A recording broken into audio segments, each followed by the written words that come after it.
A pencil, or a pen, or a marker, or, oh look, I have a new phone.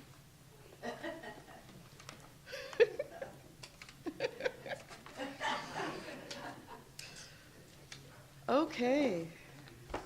So Matt Pianalto and I, originally had somehow gotten signed up to do homilies, and we switched because the homily that he did was perfect for him, and I think this homily is perfect for me. So I'm happy to be doing this. It's up to you, pencil, marker, there's a pencil sharpener. It's about creativity, so if there's a pen or a marker that calls to you. So I am going to talk a little bit about creativity. Not much, just a little. But mainly what I want to do is work with you on your creativity, because, you know, talking about eating is nothing like eating. Right? Talking about creativity is probably not going to help you live a more creative life. So you can see I have a worksheet for you to work on. But don't start it. I'll lead you through it.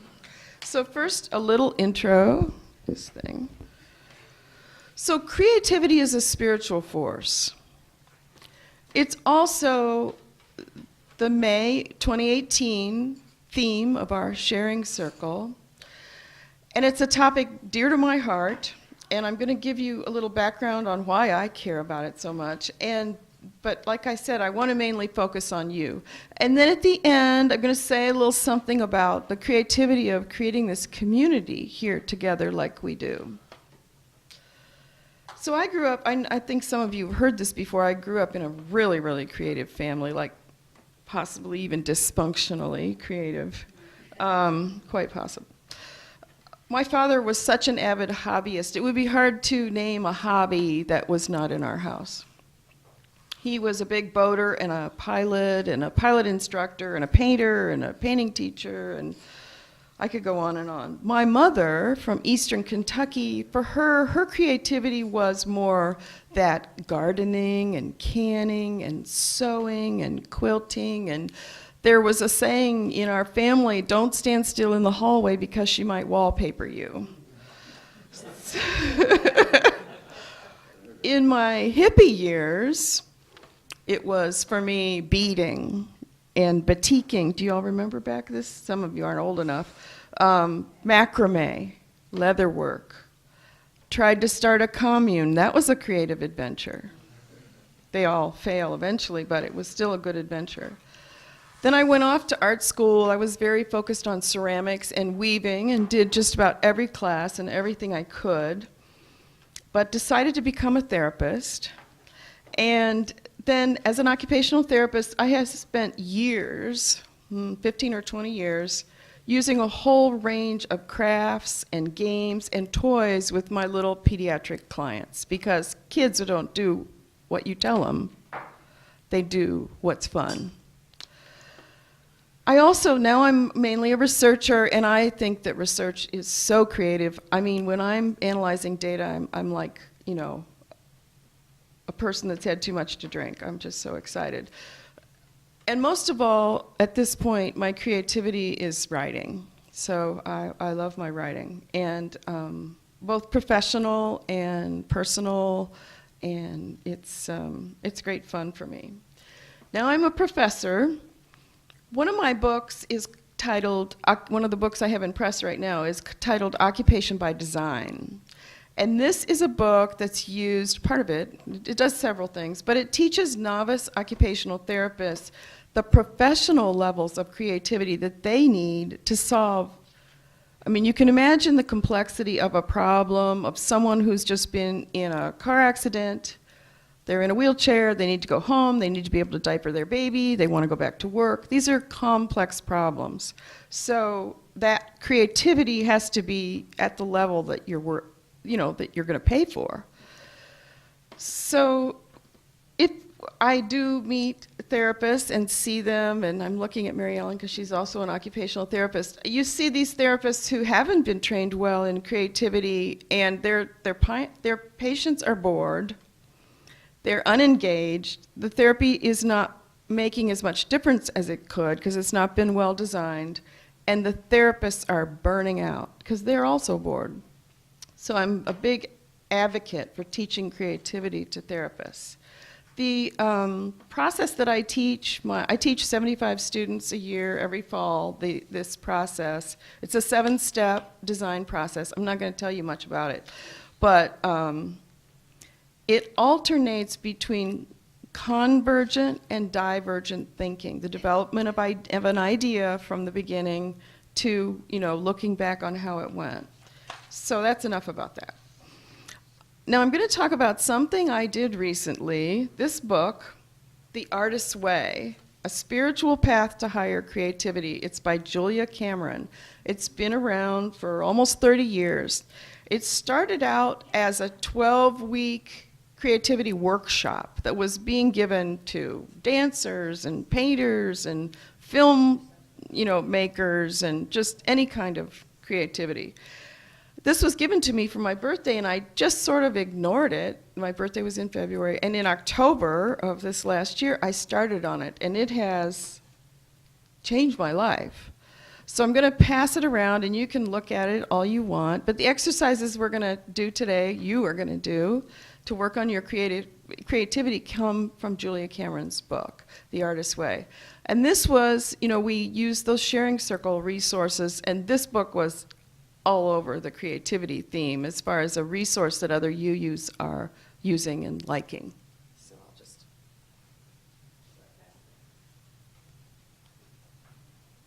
Gotta get through the intro and do the fun stuff.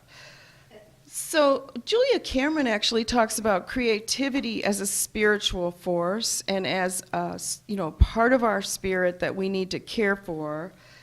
She even talks about the great creator, and she talks about, God and the flow of creativity and that sort of thing, but in a way that's very non-denominational, open to, interpretation. But she says it's in all of us. Whether you think of yourself as creative or not, it is in all of us. It's essential to life, and especially to the spiritual life. Some of us, however, along the way, suffer creative injuries, and we have creative blocks. So we're going to talk about those too. But those damages that we acquire along the way to our creativity, they impair the unfolding of our lives, the ability to solve problems, the unfolding of our spirituality as we learn and change. So for myself, when I worked through The Artist's Way, it's a book, but it's really a workshop. I was transformed. Now I'm much more free-flowing with my creativity. I'm more engaged with my creativity. I'm more in touch with my own spirit. I'm much less concerned with sort of goal setting and having an objective for my project or whatever. Now I'm just interested in the process. I just want to do the process. I'm more concerned with playing around with my projects and seeing where they go, and following that spark and see where it leads. And if you know someone who you think of as very creative, they have a lot of projects. They don't have just like this one thing they do. I mean, when you're around them, it's like you're doing that and that and that. That's how they are. And you just kind of follow it. My writing projects, which I'm always involved in, have really morphed and progressed much faster now that I've done this work. After many, many years, I have set up my clay studio again, which is a big ordeal. Gregory's been so helpful. So what used to be the living room is now, the studio. Well, half of it's Gregory's studio, half of it's mine. Most importantly, I feel that I am more free as a spiritual and creative being. And I sound like some kind of crazy, saved person or something, but It's if you talk to people who have worked their way through the Artist's Way, that's how they'll talk, because it's so well developed. I think because she did it for so many years with so many different creative, artists, that it became very refined and very effective. So Cameron helps you work to recover a sense of safety for the creative child inside of you, which she all says we have. She's very Jungian. To recover a sense of identity for your creative spirit, a sense of power in your creativity. These are the 12 chapters. You hear them? A sense of integrity, of possibility, of abundance, of connection, of strength, of compassion, of self-protection, of autonomy, and of faith in regard to your own creativity. Now, we don't have time to work through the book today. It's supposed to be 1 chapter a week. I admit it took me maybe 2 or 3 chapters sometimes because of all the other things, going on in life. In every one of the 12 chapters, there are some main tools. You may have heard people mention these, and you're like, what? I wouldn't do that. So every morning, you free write 3 pages about whatever, your creativity, something else going on in your life. This takes a lot of discipline. And it's just very fast. You don't stop and think, what shall I write, But it pays huge dividends in fresh insights. And there's this thing that happens after about 1.5 pages of blah, blah, blah, blah, blah, and I think I'll make this for dinner tonight, and, you start seeing yourself write things that well, that's an insight. I'm glad I thought of that. That is what happens when you get in this routine. Another thing you're supposed to do in each chapter is go on what's called an artist's date. An artist's date is going alone to a place that you believe will stimulate your creativity. Could be just an hour. I'll talk more about those. And then every week, there's some exercises in the back of the chapter. When you see the book that's going around, you'll see it. And you just do a few of those, whichever ones you want. Okay, enough intro. This is going to go really fast because I don't want, us to be here past our appropriate time. So get your little pen and pencil ready. You'll have to use a hymnal or something to support your piece of paper. And what I'm going to do is talk you through these are just a few of the basic exercises that Cameron uses to develop people's creativity. And so I won't be able to, like some of them have 6 blanks for you to fill in. Well, I might not be able to just stop and be quiet long enough for you to fill in all 6.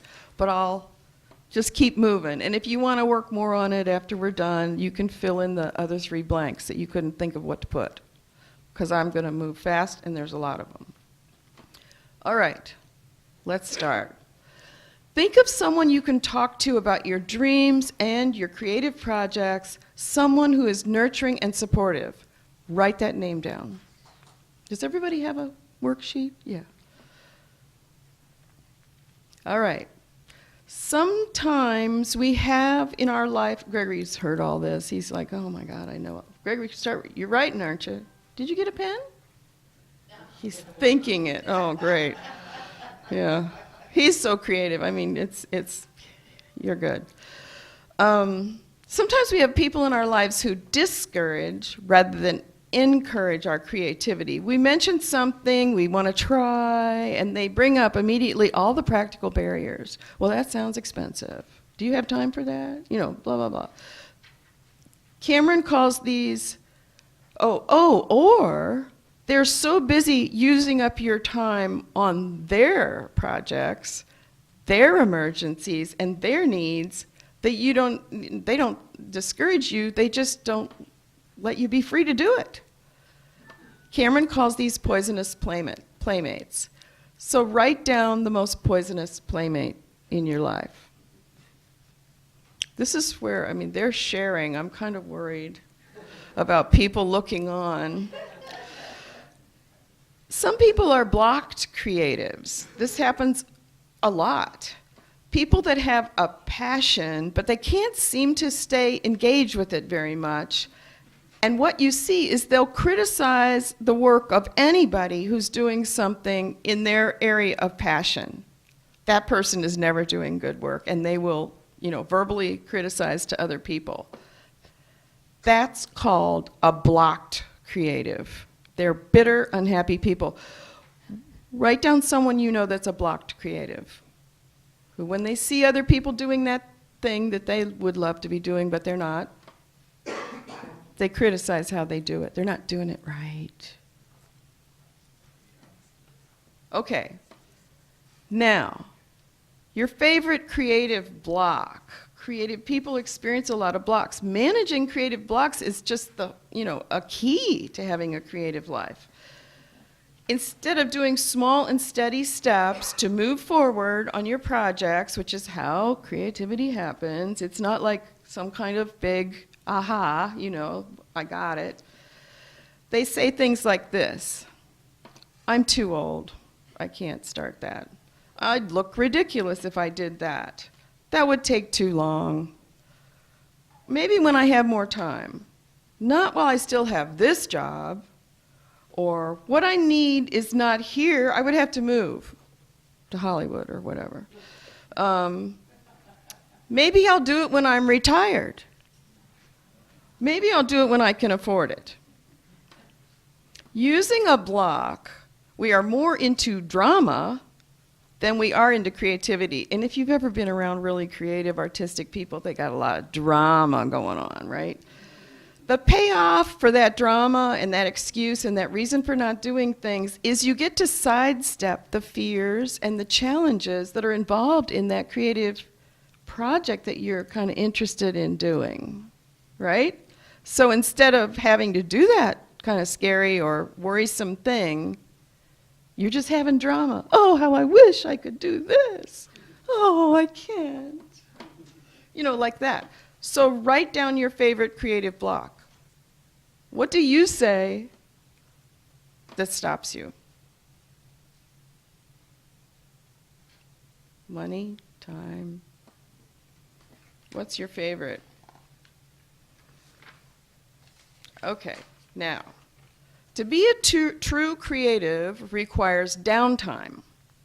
You need for creative work to happen, the creative person, the person who wants to do that work, needs some alone time, some quiet time, unscheduled time, open time, time they're withdrawn from others, time when they're not dealing with responsibilities right now. They need creative solitude.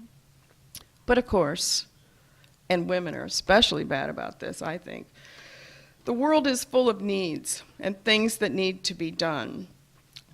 Clarissa Pinkola Estes, who wrote Women Who Run for the Wolves, Women Who Run with the Wolves, advised women to strap on the brass brassiere, which she means, quit being so busy, breastfeeding every person that needs help.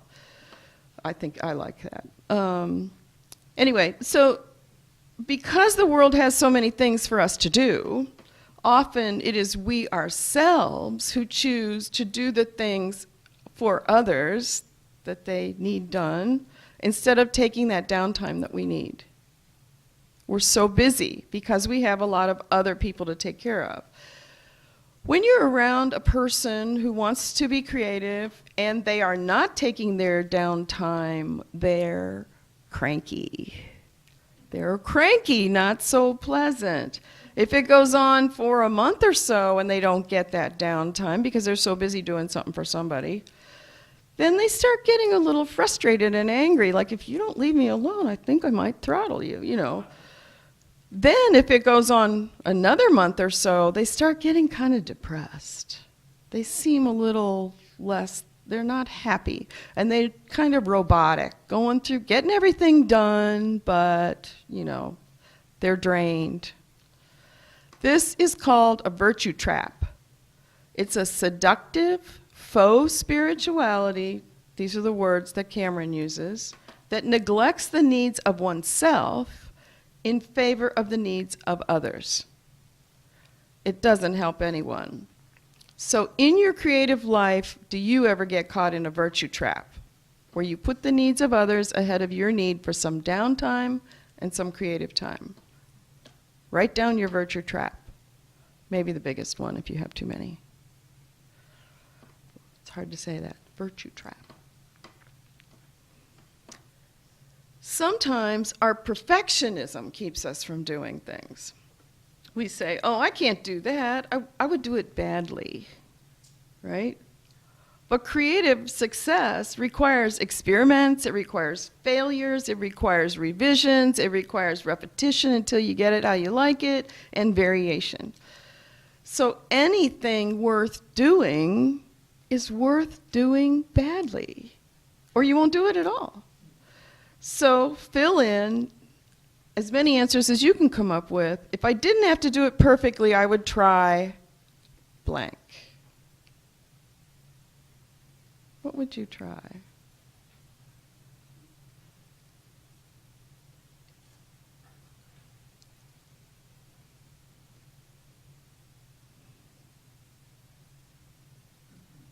Can just be like crazy stuff. All right, now, fantasy lives. If you had 5 other lives to lead, what would they be? Would you be a cowboy or a soap opera star, a psychic? Would you write children's books? What would you be? No one's going to make you do these things. Just write them down. 5. 5 other lives. This is where your creativity is buried, in these ideas.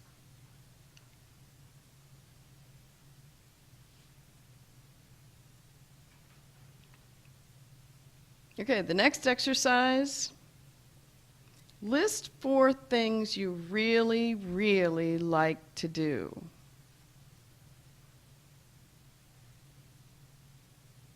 Could be small things, could be huge. That you really, really like to do.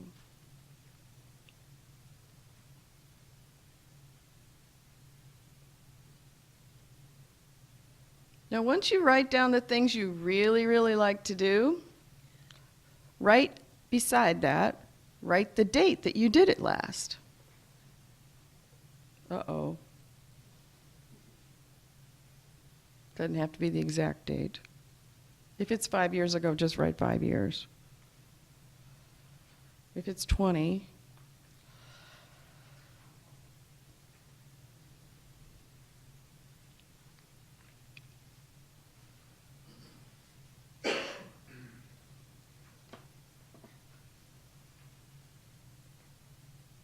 kind of scary, isn't it, when you look at those dates? No, her dates are good. She's doing them right now. Great. I think you're in the minority. Yeah, cool. All right, now look at those things, and there's another line right after that. Write down one small thing you could do to move yourself toward doing one of those things you really, really like. Some small step. Maybe it's a tool you need to buy, or some materials, or you're going to go someplace, or you're going to talk to somebody about it, or whatever. What's one very small, non-threatening, no drama thing you could do?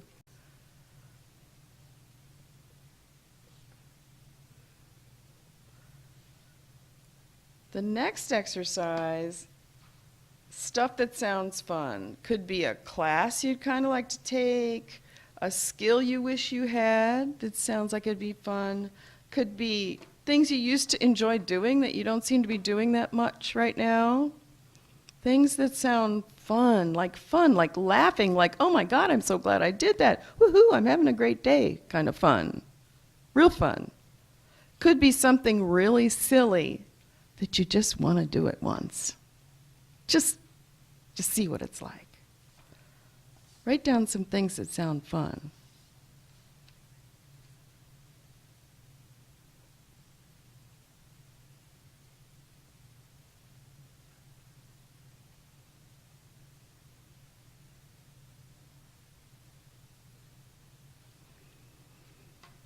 one of the things we do is we restrict ourselves.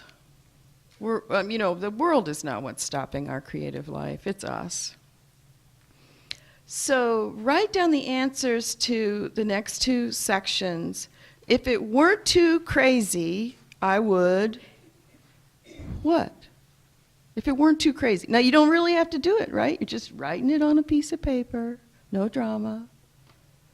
If it weren't too crazy, I would tear out all these lights. Yeah, and you'll help. Put that on your list.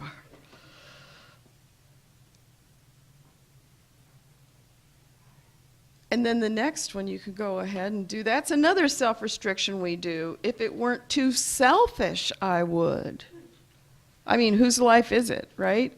But you don't do it because you think, oh, that's just all about me. That would be so selfish. If it weren't too selfish, I would, what?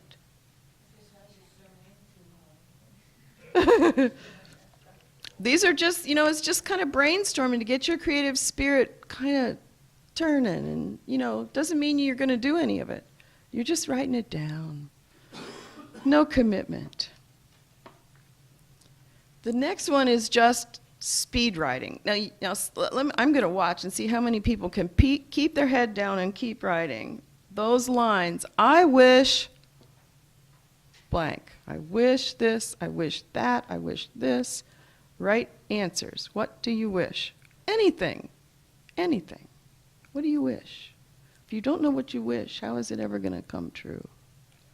Somewhere over the rainbow. I wish. I wish. I wish.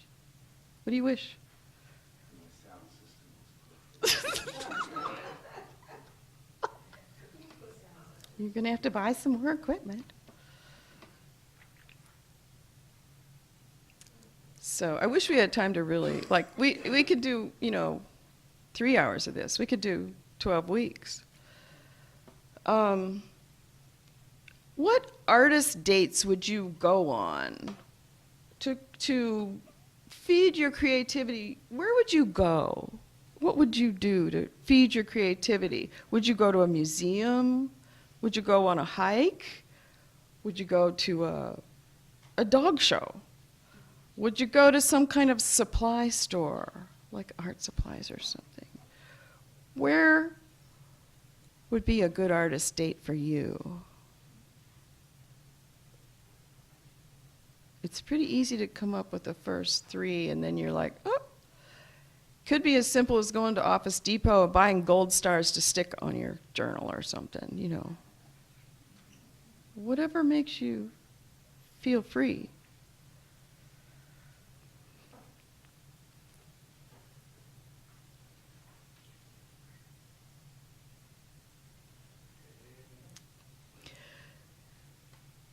Now, sometimes we can feel deprived or limited or constricted, short of funds. All of these feelings prevent creativity. It puts a real damper on things. So creativity needs this feeling that there's plenty of, Cameron calls it creative luxury. There's plenty of time. There's plenty of art supplies, whatever it might be. There's plenty of garden or whatever. So pamper yourself. Pamper your creative child. She talks about the Jungian child a lot. Enjoy that creative luxury. What can you give yourself to make you feel like you have creative luxury? It could be a very small thing. What would make you feel creative luxury?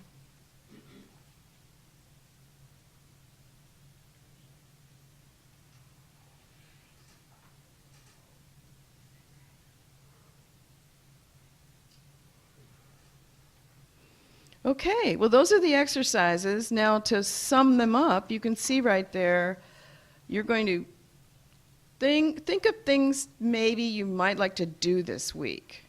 First, pick an artist date. Just pick one and write it down. One. You don't even have to do it if it's a little too scary to write it down. Just remember, it's just a piece of paper.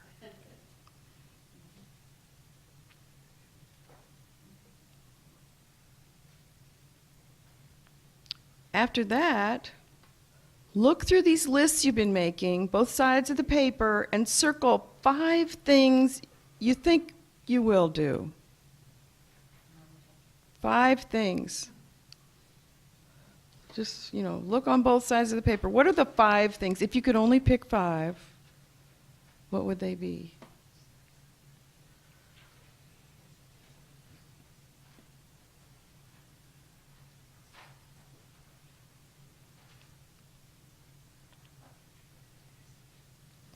Then last of all, almost last, to get downtime for my creative spirit, I will what?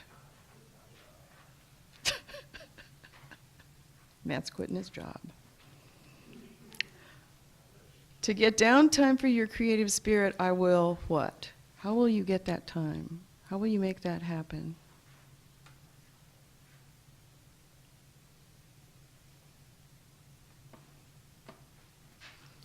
Then the last of the worksheet, Julia Cameron talks a lot about, all through the book, she talks about the concept of synchronicity. That's from Jung again. When you open your creative self and desires to the world by actually naming the dreams that you have, if only you name them just to yourself on that little piece of paper, surprising things will start to happen. And many people have written about synchronicity. It is a real thing. Opportunities will start to come along, or maybe they were there all along and you just didn't recognize them. So watch this week for synchronicity, and when it happens, tell blank, put the person you're going to tell, that was the person at the top of the first page, your best creative. Tell that person about that synchronicity that you saw. Remember I was talking about this and, oh my gosh, I met a person who's doing that, right? Okay. Now the sum up. The Uufmc is a creative community. We are constantly making and remaking ourselves. Creativity is central to spiritual life. Without creativity, we don't have those ongoing personal discoveries that are essential to our personal creative growth or any creative growth we're trying to facilitate here. Creative living also fuels our spirits. It gives us experiences of curiosity and exploration and joy, satisfaction, maybe even accomplishment. Creativity presents us also with solutions to whatever the challenges may be, the problems, if we will have a flexible mind. The answers, the creative ideas won't come if you get, really stuck. Creativity surprises us. It surprises us with the world. The world is all around us anyway. But when we begin to act in a more creative way, we see the world, we notice it. It's also been argued that creativity is the dividing line between progressive and conservative religions. Conservative traditions tend to reinforce values of obedience, conformity, and discipline, and progressive religions affirm the creative values of individuality, personal authority, innovation, and change. Unitarian Universalists, we here in this room, are definitely in the progressive and creative camp as far as our religion, our faith, our beliefs. Creativity is the natural order of life. It's energy, pure energy. And so is our community here. The refusal to be creative, to think flexibly, to be open, Cameron says that is self-will or perhaps fear. It will always fail us in our creation of our Uufmc community. It's safe here, I believe, it's safe here to open ourselves to more and more creativity. If we do, many gentle and powerful changes will come along. That's how the synchronicity works. So let's draw on the spirit of creativity as we journey together forward here at the Uufmc. Thank you.